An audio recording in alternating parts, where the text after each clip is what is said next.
Irmãos e irmãs, estamos celebrando essa liturgia vespertina do 27º domingo do tempo comum. Estamos percorrendo, neste ano litúrgico, denominado Ano C, o evangelista Lucas aos domingos. Já estamos agora no capítulo 17.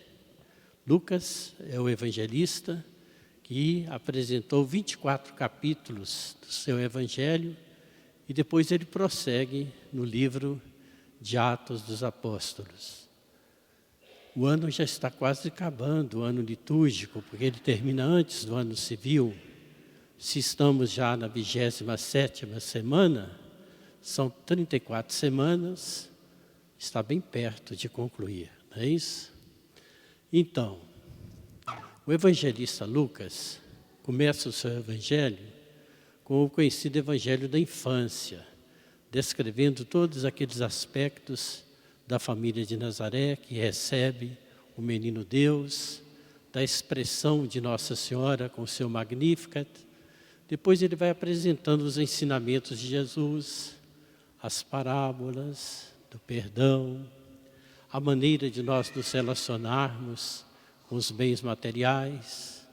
No capítulo 9, o evangelista Lucas, ele começa uma descrição que vai até o fim do seu evangelho.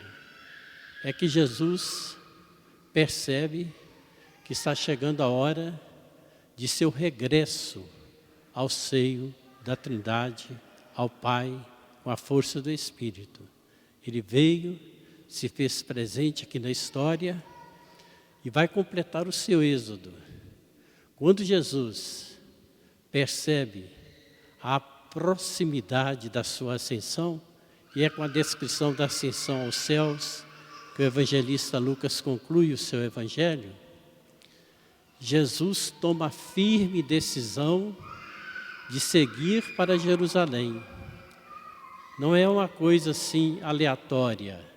É porque em Jerusalém é que ele vai entregar a sua vida, vai oferecer a sua vida no Calvário. Em Jerusalém ele vai ressuscitar, ele vai completar o seu êxodo. O evangelista Lucas disse então, ele tomou a firme decisão de seguir para Jerusalém. Se você tiver um compromisso em cima da hora, por exemplo, ali na Praça do Rosário, que você vê que você vai perder até o ônibus, você firma o rosto no seu objetivo, senão você perde o ônibus, né? Jesus firmou o rosto no objetivo dele, que é entregar a sua vida na cruz, em Jerusalém. Firmar o rosto significa focar no que você vai fazer. Não pode desvirtuar ou desviar do caminho. Mas a pedagogia e o amor infinito de Jesus fazia com que, a um só tempo, ele estava com seu rosto firme, focado no Calvário, onde ele entregaria a sua vida, na ressurreição que Deus Pai lhe concederia, exaltando, não permitindo que ele ficasse derrotado na cruz. Mas ele volta ao seu rosto, sereno, paciente, misericordioso, para ajudar os que com ele estavam caminhando para Jerusalém. Ele sabia muito bem que ele ia cumprir a vontade do Pai. E ele decidiu isso a sua vida toda, a sua passagem toda nesse mundo. Mas os seus discípulos, a quem ele anunciou a boa notícia, sentiam medo, receio. Então ele ia preparando os seus discípulos. Nós temos a clássica preparação que ele fez no Monte Tabor, da transfiguração, onde ele mostrou a sua força de ressuscitado, para que os discípulos tivessem força e coragem para passarem com ele pelas torturas da paixão e morte. Então Jesus vai dialogando com seus discípulos. Nesse diálogo ele vai mostrando para eles como é que deve ser a atitude deles. Nesses últimos dias mesmo, nesses últimos capítulos, nós ouvimos ele dizendo como é que deve ser a nossa relação com as pessoas, a nossa sensibilidade e solidariedade. Domingo passado, o rico Epulão, que não ligava para Lázaro, como é que foi o desfecho? Foi abrindo os olhos dos seus discípulos, que é preciso também saber investir no reino que não perece. Quando ele mostrou aquela parábola do administrador que perdoou parte da dívida dos seus companheiros.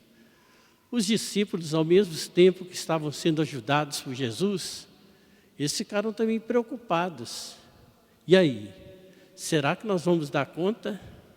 Nós estamos indo com Ele, mas nós vamos dar conta de ser perseverantes até o fim com Ele? Então, por isso, eles pedem a Jesus. O que eles pedem a Jesus? Eles percebem de uma coisa que eles precisam, é da fé. E aí, por isso, que eles dirigem-se a Jesus, no texto que nós ouvimos, e disseram assim: Senhor, aumentai a nossa fé. É a ânsia deles, o desejo deles. Nós vamos precisar de mais fé para enfrentar tudo isso. Jesus responde para eles: se vocês tiverem fé como uma semente de mostarda, vocês vão dizer ao pé da amoreira, transplante daqui para o mar, e ela vai obedecer vocês. A semente da mostarda, a menor de todas as sementes. A moreira, a árvore maior.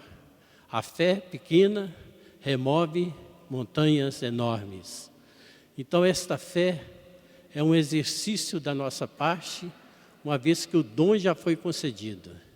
Nós já recebemos no nosso batismo, nós já alimentamos e temos procurado alimentá-la, ouvindo a palavra de Deus, vivenciando os sacramentos, mas Jesus disse que não é essa desproporção que fosse fazer com que nós nos sentíssemos inseguros e cheios de medo. Porque pequenina que seja a fé, ela é capaz de realizar resultados grandiosos. Uma alegoria que diz que a fé é igual uma senhora muito idosa, que sabe atravessar a floresta na escuridão, com a lamparina bem fraca. E você pode confiar que ela sabe o caminho e ela leva você até o outro lado. A fé parece irrelevante para a ostentação do mundo, para o orgulho do coração humano. A fé é insignificante, mas só aos olhos dos insensatos, porque a fé produz resultados e efeitos que cada um de nós sabe, porque já experimentou e já viu outras pessoas experimentando também. Aquilo que a gente pensava que não fosse possível, humanamente inatingível, e nós não só já alcançamos, cada um de nós, com a nossa fé tão pobre e pequena, mas também alcançamos em favor de tantas pessoas. É todo dia que a gente vai presenciando os resultados de uma fé simples e humilde que revela e produz resultados surpreendentes, para além do que nós esperamos. A segunda palavra de Jesus para encorajar e orientar os seus discípulos é a respeito da humildade. Somos servos inúteis, fizemos o que devíamos fazer. Quando nós estamos procurando agradar a Deus, a analogia aqui da pessoa que era o empregado da casa, era a cultura daquela época. Não significa que a gente vai tratar as pessoas com desprezo, sem reconhecimento. Mas significa que se o pé de laranja produziu laranja, não tem novidade nenhuma. Da laranjeira se espera colher laranjas. Do filho e da filha de Deus se espera boas obras. Se espera virtudes.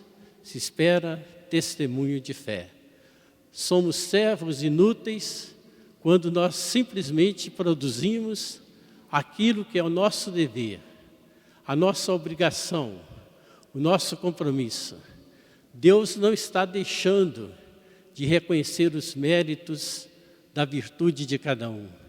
Ele está dizendo que é isso que Ele espera de nós, porque essa é a nossa missão, essa é a nossa vida, esse é o sentido do nosso viver.